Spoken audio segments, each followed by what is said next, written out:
ሰላም ጤና ይስጥልን እንደምን ዋላችሁ አድራችሁ ተመልካቾቻችን። ይህ መሳይ ሾው የዩቲዩብ ቻናል ነው። ለዛሬ ዜና ይዤላችሁ ነው የቀረብኩት።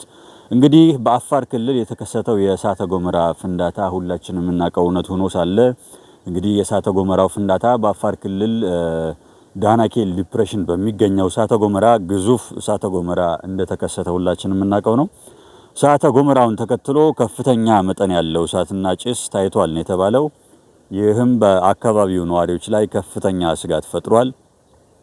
ይህ የምትመለከቱት ነገር ማለት ነው ከፍተኛ ጉም ማለት ነው ከተማውን እየሸፈነ እንደሚገኝና ሰዎች እንደማይኖሩም ቢገለጽም ለከብቶች ምግብ ፍለጋ ወደዛ የሚሄዱ ሰዎች እንዳሉ ተገልጿል።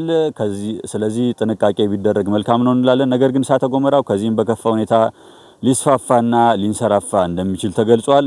ይህ የተከሰተው የእሳተ ገሞራ ድምጽ እንግዲህ እስከ ጅቡቲ እና መቀሌ እንዲሁም ደግሞ ደሴ ዙሪያ መሰማቱ ተገልጿል።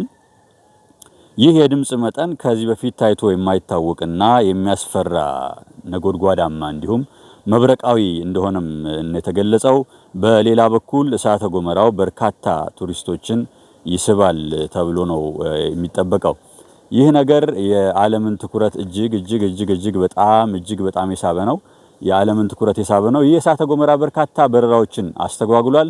እንዲሁም የጭስ ብናኙ በየመን በኦማን እና በሰሜናዊ ፓኪስታን እንዲሁም ብሎም በህንድ ድረስ ደርሷል ነው የተባለው። ተመልካቾቼ በተለይ የህንድን የበረራ እንቅስቃሴዎች በእጅጉ ገድቦታል ነው የተባለው። የእሳተ ገሞራው አመድ ወደ ሰሜን ህንድ እንደደረሰና አሁን ደግሞ ወደ ቻይና ሊያመራ እንደሚችል ይጠበቃል። እንግዲህ ለዛሬ ያዘጋጀውላችሁ የዜና ይሄን ይመስል ነበረ።